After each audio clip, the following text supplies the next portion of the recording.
Morning పిల్లలు, నిన్నటి రోజున మనం 19వ పాఠమైన పాటలు అనే పాఠం చెప్పుకున్నాం కదా నాన్న. ఆ పాఠం వర్క్ బుక్ కంప్లీట్ చేసుకున్నాం కదా. ఇవాళ మనం సంఖ్యావాచకం అనే పాఠం చెప్పుకుందామా అందరూ కూడా. టెక్స్ట్ బుక్స్ ఓపెన్ చేసుకున్నాను. టెక్స్ట్ బుక్లో సంఖ్యావాచకం అనే పాఠం తీయనమ్మా. అది మనకి పాఠము క్రమసంఖ్య 20 పేజీ నెంబర్ 57లో మనకి ఆ పాఠం ఇవ్వడం జరిగింది. ఓకేనా? అందరూ ఓపెన్ చేసుకుని ఫాస్ట్గా. నేను బోర్డు మేము పాఠం పేరు రాస్తుంది చూడండి. 20 సంఖ్యావాచకములు.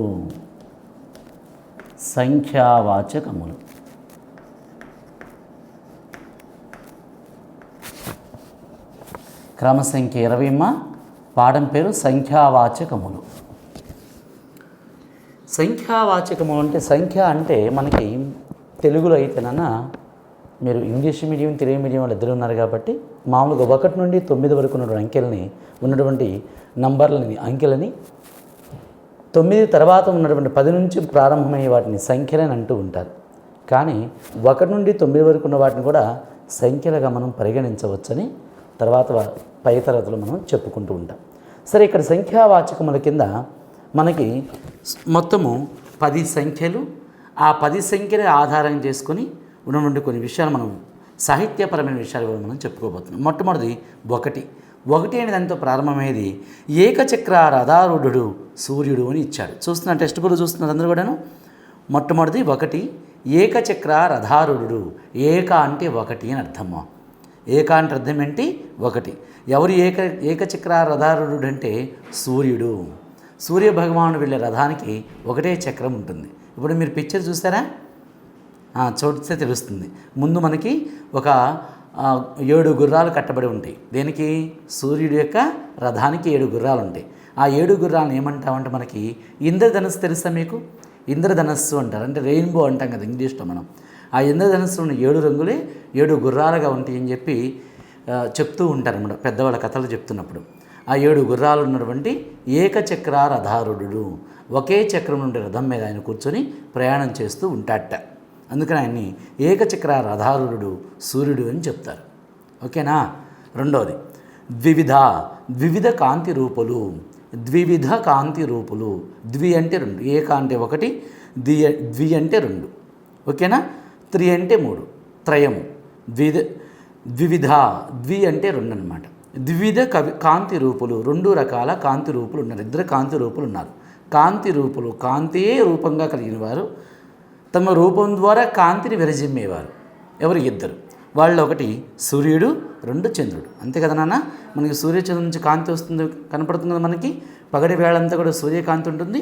రాత్రి వేళ కనుక మనం తీసుకుంటే నెలలో 15 రోజుల పాటు, సుమారుగా 15 రోజుల పాటు మనకి చంద్రకాంతి మనకి కనపడుతుంది. అదే వెన్నెల. ఓకేనా? అంతే కదా నాన్న? సూర్యుడు, చంద్రుడు. రైట్, చూస్తారు కదా బొమ్మలు మీరు. Very good. తర్వాత చూడండి, మూడోది ఏమి ఇచ్చాడు? కవిత్రయము. త్రయము అంటే 3. కవిత్రయం అంటే మనకి కవిత్రయం అంటే 3 కవులని కవిత్రయంగా చెప్తూ ఉంటారు. వాళ్ళు ఎవరంటే నన్నయ్య, తిక్కన, ఎర్రన్నులు. వీళ్ళు ఎవరు ఏంటంటే నాన్న, మన తెలుగు భాషలో మొట్టమొదటి గ్రంథం ఏంటో తెలుసా మీకు? చెప్తారా ఎవరన్నా? తెలియదా? రైట్. ఏంటంటే అది ఆంధ్ర మహాభారతం. మొట్టమొదటి గ్రంథం ఏంట్రా? ఆంధ్ర మహాభారతం. రాసుకున్నాం అక్కడ. ఆంధ్ర మహాభారతం. ఆంధ్ర మహాభారతం. ఆంధ్ర మహాభారతాన్ని రాసిన కవులు ఎవరంటే 3. వాళ్ళల్లో మొదటివాడు నన్నయ్య, రెండోవాడు తిక్కన, మూడోవాడు ఎర్రన్న. ఓకేనా? వీళ్ళ 3 కవిత్రయము అని చెప్తారు. ఓకేనా? ఈ 3 కవులు కలిసి ఆంధ్ర మహాభారతం రచించారనమాట. వాస్తవానికి ఆంధ్ర మహాభారతం అనేది సంస్కృతంలో ఉన్న గ్రంథం. అది సంస్కృతంలో ఉన్నటువంటి పుస్తకాన్ని తెలుగులోకి అనువదించారనమాట. తెలుగు భాషలో మొట్టమొదటి గ్రంథం ఆంధ్ర మహాభారతం. ఆంధ్ర మహాభారతాన్ని రాసినటువంటి కవులు, తెలుగులో రాసిన కవులు 3. వాళ్ళు ఆ 3 కవిత్రయము అంటారు. నన్నయ్య, తిక్కన, ఎర్రనలు. ఓకేనా? అదే మనకి ఇక్కడ ఇచ్చారు. చూస్తారు అందరూ కూడాను. తర్వాత 4వ వాక్యం చూడమ్మా. చతుర్దిశ మూలలు అని ఇచ్చాడు. మనం ఇంతకుముందు క్లాసులో కూడా గతంలో కూడా మనం చెప్పుకున్నాం కదా. ఏమని చెప్పి దిక్కులు మూలని ఒక పాఠం చెప్పుకున్నాం మనం. చెప్పుకున్నాం లేదా? 4 దిక్కులు 4 మూలలు ఉంటాయని చెప్పుకున్నాం కదా. ఆ 4 మూలల్ని చతుర్దశ మూలలు అంటారు. చతుర్ అంటే 4, అర్థమవుతుందా? ఏక, ద్వితీయ, తృతీయ, చతుర్థ. చతుర్థ అంటే 4. చతుర్దశ మూలలు అంటే 4 మూలలు. ఏంటవి చెప్తారు ఎవరన్నా? చెప్పరా?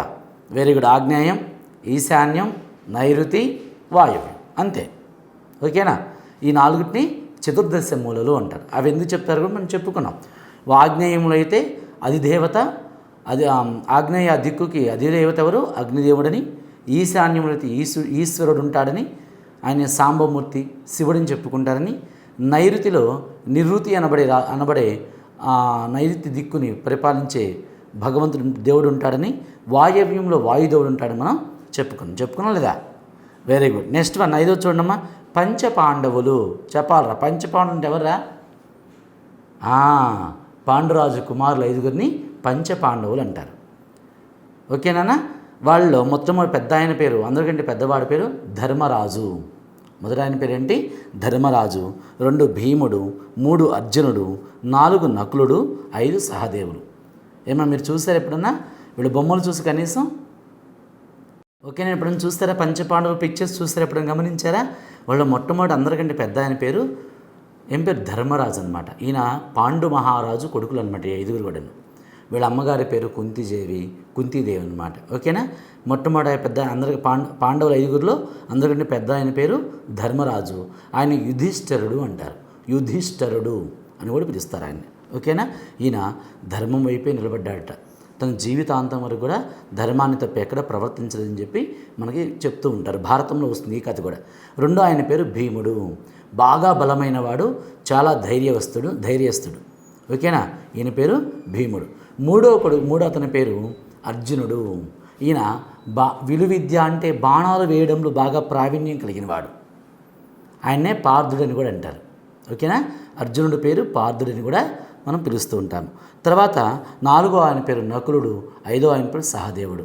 ఈ నకులు సహదేవులు అశ్వము అంటే గుర్రాలను ఎలా మేపాలి, వాటిని ఎలా సంరక్షించాలి, పశువులను ఏ విధంగా మేపాలన్న విషయం మీద బాగా వాటిలో వాళ్ళు ప్రావీణ్యం కలిగిన వాళ్ళు అన్నమాట. ఓకేనా? ఈ 5గురిని పంచపాండవులు అంటారు. మహాభారత యుద్ధంలో కౌరవులతో యుద్ధం చేసి గెలిచి రాజ్య పరిపాలన చేసినటువంటి మహనీయులు పంచపాండవులు. ఓకేనా? నెక్స్ట్ 6 చూడమ్మా. షట్ చక్రవర్తులు. షట్ అంటే 6. చెప్పే కదా మనం. ఏక అంటే ప్రథమ, ద్వితీయ, తృతీయ, చతుర్థ, పంచమ అంటే 5, తర్వాత షష్ఠి అంటే 6. షట్ చక్రవర్తులు. మనకి ప్రధానమైన చక్రవర్తులు ఒక 6 ఉన్నారట. చక్రవర్తికి రాజుకు చాలా తేడా ఉంది నాన్న. రాజు అనుకోండి కొంత ప్రదేశాన్ని మాత్రమే పరిపాలిస్తాడు. చక్రవర్తి అనుకోండి ఎక్కువ ప్రదేశాన్ని, ఈ రాజులందరినీ పరిపాలించేవాడు చక్రవర్తి. మీకు మంచి ఉదాహరణ చెప్పనా? రాష్ట్రపతి గారు ఉన్నారు, మన దేశానికి రాష్ట్రపతి, ఆయన చక్రవర్తి. మరి ప్రతి రాష్ట్రానికి ముఖ్యమంత్రులు ఉన్నారే, గవర్నర్లు, ముఖ్యమంత్రులు, వీళ్ళు రాజులు. గవర్నర్ రాజు, రాష్ట్రపతి చక్రవర్తిగా చెప్పుకోవచ్చు మనం. ఓకేనా? రాష్ట్రపతి చక్రవర్తి వంటి వాడు. ఎందుకని? ఈ ఉన్నటువంటి భారతదేశంలో ఉన్నటువంటి 28 రాష్ట్రాలు, 29 రాష్ట్రాలు, ఎన్ని రాష్ట్రాలు ఉన్నాయో ఈ రాష్ట్రాలన్నింటికీ ఆయన అధిపతి. ఈ భారతదేశం యొక్క మొట్టమొదటి ప్రథమ పౌరుడు ఆయన. అర్థమవుతుందా? రాష్ట్రంలో ప్రథమ పౌరుడు ఎవరు? గవర్నర్. రాష్ట్రం వరకు రాజు ఎవరు? గవర్నర్. ఈ రాష్ట్రాలన్నిటికీ రాజు ఎవరు? రాష్ట్రపతి. మీకు అర్థమవుతుందా? ఏమ్మా, చక్రవర్తి వేరు, రాజు వేరు. రాజు అంటే కొంత ప్రదేశానికి మాత్రమే పరిపాలిస్తుంటాడు. చక్రవర్తి అనేవాడు ఈ రాజులందరి మీద పరిపాలిస్తూ ఉంటాడు. అటువంటి ప్రధానమైన చక్రవర్తుల్లో మనకి 6 చక్రవర్తులు ప్రధానంగా మనం చెప్పుకోవచ్చు. వాళ్ళని షట్ చక్రవర్తులు అంటారు. వాళ్ళల్లో మొట్టమొదటి ఆయన పేరు హరిశ్చంద్రుడు. మొట్టమొదటి రాజు చక్రవర్తి పేరు హరిశ్చంద్రుడు. ఈయన భారతదేశాన్ని అద్వితీయంగా పరిపాలించిన మహనీయుడు. సత్యం కోసం నిలబడ్డవాడు. ఒకసారి మాట ఇచ్చిన తర్వాత ఆ మాట కోసం తను ప్రాణాయన వదులుకోవడానికి సిద్ధపడ్డాడు తప్ప తను మాత్రం అబద్ధం ఆడలేదు. అందుకే సత్య హరిశ్చంద్రుడు అని పిలుస్తారు ఆయన్ని. ఆయన పేరు హరిశ్చంద్రుడు. ఆయన్ని సత్య హరిశ్చంద్రుడు అని చెప్పి ఆయన చెప్తూ ఉంటారు. ఎవరన్నా అబద్ధం ఆడకుండా నిజాయితీగా ఉంటే అరే వాడు సత్య హరిశ్చంద్రుడు అంటాడు. విన్నారు ఎప్పుడన్నా? వినే ఉంటారు కదా. అలాగన్నమాట సత్య హరిశ్చంద్రుడు. ఆయన ధర్మం కోసం తన భార్యని బిడ్డల్ని కూడా త్యాగం చేసి మహనీయుడు. తర్వాత అందరి చేత మెప్పులు పొందాడు. ఆయన మళ్ళీ గొప్ప చక్రవర్తిగా రాజ్య పరిపాలన చేశాడు. అటువంటి గొప్ప మహనీయుడు పరిపాలించిన దేశం మన భారతదేశం. రెండవ ఆయన పేరు నలుడు. ఈ నలమహారాజు కూడా గొప్ప చక్రవర్తి. పైగా ఈయన వంటలు చేయటంలో బాగా ప్రావీణ్యం కలిగిన వాట. తెలుసా మీకు? ఇప్పుడు బాగా భోజనంలో చెప్తారు, నలభీమ పాకం చేశారండి అంటారు. భీముడు బాగా వంటలు చేస్తాడు, నలుడు కూడా బాగా వంటలు చేస్తాడట. సరే, తర్వాత మూడో ఆయన పేరు పురుకుత్సుడు. ఈ పురుకుత్సుడు మూడో ఆయన పేరు. నాలుగో చక్రవర్తి పేరు పురూరవుడు. వీళ్ళు కూడా భారతదేశం ప్రపంచ చక్రవర్తులే. ఐదో ఆయన పేరు సగరుడు. ఐదో చక్రవర్తి పేరు సగరుడు. నాన్న ఈ పేర్లు మీకు బాగా రావాలి. సగరుడు. ఈ సగరుడు అనే ఆయన ఎవరంటే శ్రీరామచంద్రమూర్తి రాముడు ఉన్నాడు, రాజ్య పరిపాలన చేస్తున్న రాముడు వాళ్ళ పూర్వీకులు ఈ సగరుడు ఒకడనమాట. ఈ సగర చక్రవర్తి వల్లనే మనకున్న సముద్రాలు, ఇంత పెద్ద పెద్ద సముద్రాలు ఏర్పడటానికి ఈ సగర చక్రవర్తే కారణం అన్నమాట. అందుకనే సగరుడు చేత వృద్ధి నిందింపబడ్డాయి కాబట్టి సముద్రము అనే పేరు వచ్చింది సముద్రానికి. ఓకేనా? నెక్స్ట్ తర్వాత ఆరవ ఆయన పేరు కార్తవీర్యుడు. ఈ కార్తవీర్యుడు మహాబల సంపన్నుడు, చాలా తపోశక్తి కలిగిన వాడనమాట. ఆయన తపోశక్తి చేత ఆయన మహాబలవంతుడు అయిన ఆయన కాలంలో రాజ్య పరిపాలన సుభిక్షంగా సాగిందని కూడా మనం చెప్పుకోవచ్చు. ఓకేనా? మనకు షట్చక్రవర్తులు ఎంతమంది నాన్న? వెరీ గుడ్, 6 మనకి షట్చక్రవర్తులు. వాళ్ళ ఒకళ్ళు హరిశ్చంద్రుడు, నలుడు, పురుకుత్సుడు, పురూరవుడు, సగరుడు, కార్తవీర్యుడు. ఓకేనా? తర్వాత ఈ 7th వన్ చూడండి, 7వది సప్త ఋషులు. సప్త అంటే 7 అని అర్థం. సప్త అంటే ఏంట్రా? 7 అని అర్థం. సప్త ఋషులు ఉన్నారు. మనకి ఋషులు చాలామంది ఉన్నారు కదా, 100 మంది ఋషులు ఉన్నారు. మనం పుస్తకాలు, మన పురాణాలు, ఇతిహాసాలు చదివితే బోల్డ్ మంది ఋషుల పేర్లు మనకు తెలుస్తాయి. కానీ వాళ్ళు ప్రధానంగా చెప్పుకోదగిన వాళ్ళు 7 మాత్రమే ప్రధానమైన వాళ్ళు. ఆ 7 సప్త ఋషులు అంటారు. వాళ్ళ మొట్టమొదటి ఆయన పేరు వశిష్ఠుడు. వశిష్ఠుడు ఎవరు తెలుసా? రాముడు వంశానికి కులగురువు అనమాట ఆయన వశిష్ఠుడు. తర్వాత అత్రి, తర్వాత గౌతముడు. గౌతమ మహర్షి కూడా ఋషిగా చెప్పుకోవచ్చు. తర్వాత కశ్యపుడు, భరద్వాజుడు, జమదగ్ని, విశ్వామిత్రుడు. ఈ 7 మనం సప్త ఋషులుగా మనం చెప్పుకోవచ్చు అనమాట. వీళ్ళ వశిష్ఠుడి గురించి చెప్పుకున్నాం నాన్న. తర్వాత వీళ్ళలో ప్రధానంగా మనం విశ్వామిత్రుడు గురించి విన్నారు ఎప్పుడన్నా? ఈ విశ్వామిత్రుడు అనేవాడు వాస్తవానికి ఆయన బ్రాహ్మణుడు కాదు, రాజే. తర్వాత రాజుగా కొన్నాళ్ళు రాజ్య పరిపాలన చేసిన తర్వాత ఎన్నో సంవత్సరాల పాటు తపస్సు చేసి ఎన్నో యజ్ఞయాగాది క్రతువులు చేసి ఈయన మహర్షి అయ్యాడు అనమాట తర్వాత కాలంలో. ఓకేనా? రైట్. తర్వాత చూడండి 8వది అష్టదిగ్గజ కవులు. 8వది ఏంటన్నా? అష్టదిగ్గజ కవులు. అష్ట అంటే 8 చెప్పుకున్నాం మనం. ఏక అంటే 1, ద్వి అంటే 2, త్రయము అంటే 3, చతుర్థి అంటే 4, పంచ అంటే 5, షష్ఠ అంటే 6, షష్ఠి అంటే సప్తమి లేక సప్త అంటే 7, అష్ట అంటే 8. ఓకేనా? ఈ 8 మందిని అష్టదిగ్గజములు అంటారు. అష్టదిగ్గజములు లేక అష్టదిగ్గజ. దిగ్గజము అంటే గజము అంటే ఏనుగు, దిగ్గజం అంటే ఆ దిక్కుల్లో ఉండే ఏనుగు అనమాట. అంటే మనకి ఏం చెప్తుంది అంటే, ఇప్పుడు మనం కనుక కొన్ని కథలు కనుక తీసి చదువుతున్నట్లయితే ఈ 8 దిక్కులకి 8 ఏనుగుల సమూహాలు ఉన్నాయట, గ్రూప్లో అనమాట. ఆ గ్రూప్ లీడర్స్ ఎవరైతే ఉన్నారో వాళ్ళని ఆ దిక్కుకి అధిపతిగా చెప్తారు. ఓకేనా? అలా దిక్కులకు 8 గజాలు ఎంత గొప్పయో అంత గొప్ప కవులు ఉన్నారట మన దేశంలో. వాళ్ళు ఎక్కడున్నారో తెలుసా మీకు? శ్రీకృష్ణదేవరాయలు గారి యొక్క ఆస్థానంలో అష్టదిగ్గజ కవులు అని చెప్పి 8 మంది కవులు ఉండేవాళ్ళు. ఎవరి దగ్గర? శ్రీకృష్ణదేవరాయలు.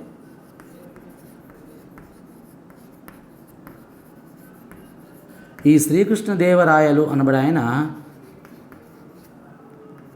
కర్ణాటక దేశంలో పుట్టి పెరిగినప్పటికి కూడా కర్ణాటక, ఆంధ్రప్రదేశ్, తమిళనాడు వంటి మహారాష్ట్ర వంటి రాష్ట్రాల్లో కొన్ని ప్రాంతాలను ఈయన పరిపాలించిన మహనీయుడు. ఈయన కన్నడ మాతృభాష కన్నడ భాష అయినప్పటికి కూడా తెలుగులో గొప్ప పాండిత్యం కలిగినవాడు. అర్థమవుతుందా? తెలుగులో ఈయన ఒక పుస్తకం రాశారు. ఏంటో తెలుసా? పుస్తకం పేరు ఆముక్త మాల్యద. పుస్తకం పేరేంటి? ఆముక్త మాల్యద అనబడి ఒక బుక్ కూడా ఈయన రాశాడు. ఎవరు రాశారు? శ్రీకృష్ణదేవరాయలు. ఈ శ్రీకృష్ణదేవరాయలు అనబడి ఈయన గొప్ప చక్రవర్తి అనమాట. ఈయన దగ్గర ఒక 8 మంది కవులు ఉండేవాళ్ళు, మన తెలుగు వాళ్ళే. ఆ 8 మంది కవులని అష్టదిగ్గజ కవులు అంటారు. ఓకేనా? ఈ 8 మంది 8 రకాల 8 రకాల పుస్తకాలు రాశారు. ఇంకా చాలా రాస్తారు, ముఖ్యంగా నేను ప్రధానంగా చెప్పుకుంటాం. వాళ్ళు అష్టదిగ్గజ కవుల్లో మొట్టమొదటి ఆయన పేరు అల్లసాని పెద్దన. మొట్టమొదటి కవి పేరేంటి? అల్లసాని పెద్దన. రెండవ కవి పేరు అయ్యలరాజు రామభద్రుడు. మూడవ కవి తెనాలి రామకృష్ణుడు. నాలుగవ కవి ధూర్జటి. 5 నంది తిమ్మన. 6 పింగళి సూరన్న. 7 భట్టుమూర్తి. 8 మాదయ్య గారి మల్లన. ఓకేనా? వీళ్ళు మొట్టమొదటి ఆయన పేరేంటి? అల్లసాని పెద్దన కదా. ఈ అల్లసాని పెద్దన దగ్గర రాసుకున్నానా? అల్లసాని పెద్దన దగ్గర ఏం రాసుకుంటారంటే మను చరిత్ర అని రాసుకోండి. మను చరిత్ర అనే పుస్తకం రాశాడు. ఎవరు? అల్లసాని పెద్దన కవి. రెండవ కవి పేరు అయ్యలరాజు రామభద్రుడు. ఈయన రాసిన గ్రంథం పేరు రామాభ్యుదయం. రామాభ్యుదయం. అక్కడ పెన్సిల్తో రాసుకోవాలి, ఎందుకంటే ఇవి చాలా అవసరము. మీరు పై తరగతులకు వెళ్ళినప్పుడు వీటి మీద మీకు ప్రశ్నలు వచ్చే అవకాశం ఉంది. ఓకేనా? అయ్యలరాజు రామభద్రుడు రాసిన పుస్తకం పేరు రామాభ్యుదయం. ఇవన్నీ ప్రబంధ గ్రంథాలు అన్నమాట, ప్రబంధ గ్రంథాలు. మూడవది నంది తిమ్మన. ఈ నంది తిమ్మన గారు రాసిన మూడవది తెనాలి రామకృష్ణుడు. తెనాలి రామకృష్ణుడు తెలుసా మీ అందరికీ? మనకి సీరియల్ కూడా వస్తుంది టీవీలో, తెనాలి రామకృష్ణుడు కదా, వస్తుంది కదా. ఆయన వికట కవి అని కూడా అంటారు. ఈయన రాసిన గ్రంథం పేరు పాండురంగ మహాత్మ్యం. పాండురంగ మహాత్మ్యం. మూడవ కవి రాసిన దాని తెనాలి రామలింగుడు రాసింది పాండురంగ మహాత్మ్యం.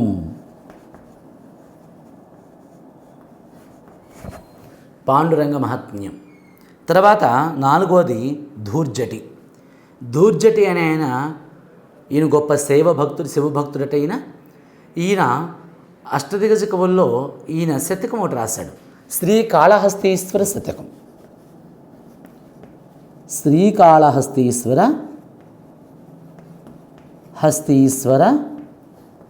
శతకం. శ్రీకాళహస్తీశ్వర శతకం అని ఒక గ్రంథం రాయటం జరిగింది. ఎవరు రాశారు ఇది? ధూర్జటి మహాకవి. తర్వాత 5వది నంది తిమ్మన. నంది తిమ్మన రాసిన గ్రంథం ఏంటి తెలుసా? పారిజాతాపహరణం. రాసుకోండి, పారిజాతాపహరణం.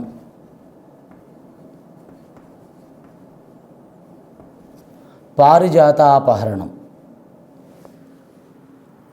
తర్వాత 6వ ఆయన పింగళి సూరన్న. ఈ పింగళి సూరన్న ఏం చేస్తారంటే కళాపూర్ణోదయం అనే పుస్తకం రాశాడు. పింగళి సూరన్న రాసిన పుస్తకం పేరు ఏంటి తెలుసా? కళాపూర్ణోదయం. అందరు రాసుకుంటున్నారా?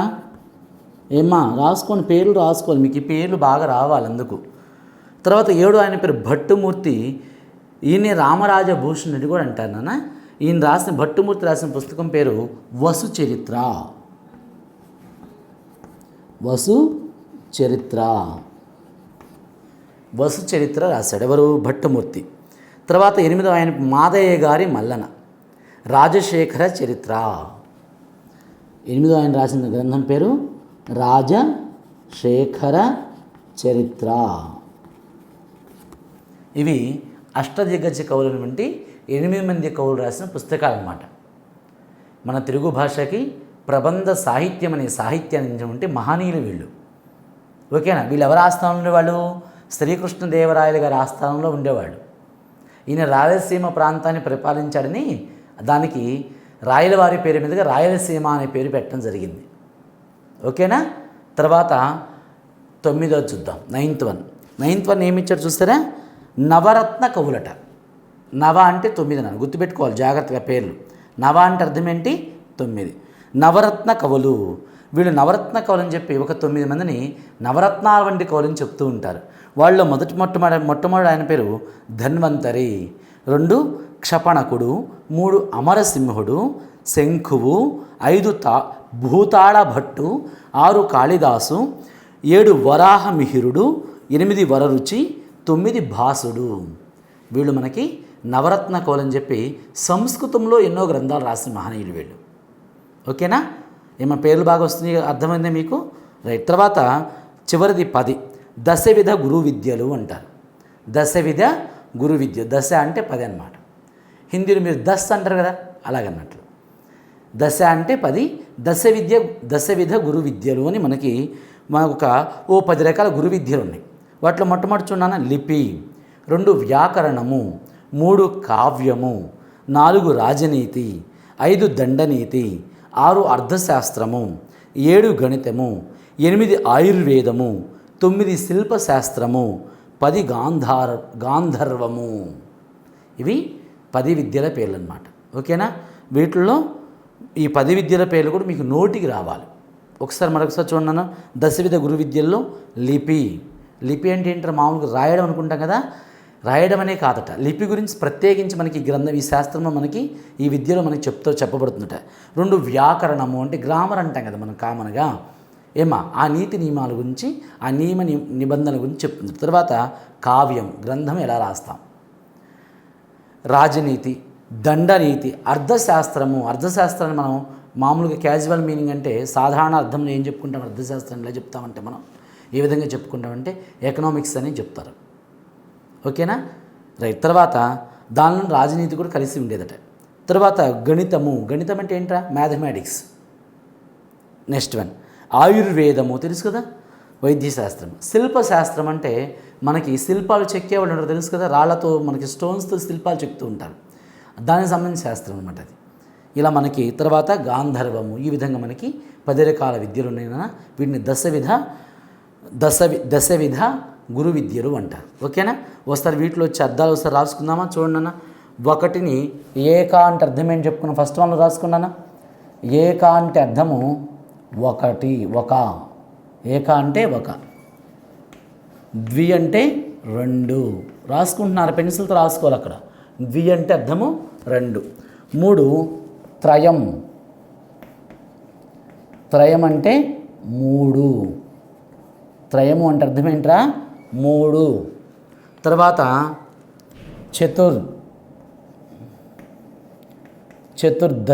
చతుర్థి అంటే 4. పంచ అంటే కట్టుకునే పంచ ఒక అర్థం ఉంది, ధోవతి అంటాం కదా. పంచమి అంటే పంచ అంటే 5 అని ఒక అర్థం ఉంది, 5. తర్వాత షష్ఠి అంటే 6 అని గుర్తుపెట్టుకోండి, 6. తర్వాత సప్త 7. తర్వాత అష్ట అంటే 8. తర్వాత నవ అంటే కొత్త అని ఒక అర్థం ఉంది నాన్న. నవ అంటే కొత్త అని ఒక అర్థం ఉంది. తర్వాత నవ అంటే 9 అని ఒక అర్థం ఉంది. ఇక్కడ మనం 9 అని అర్థం తీసుకోవాలి, 9. తర్వాత దశ అంటే 10. ఓకేనా? ఏనా రాసుకున్నాను, పెన్సిల్ తోటి నీట్గా రాసుకున్నానా. ఇందులో మనకి సంఖ్యావాచకమైన పాఠం పూర్తి అయిపోయినా. నెక్స్ట్ మనం వర్క్షీట్ చెప్పుకుందాం. ఓకేనా? రేపు క్లాస్కి వస్తే వర్క్షీట్ తెచ్చుకున్నానా, వర్క్ బుక్ తెచ్చుకోండి. స్వస్తి.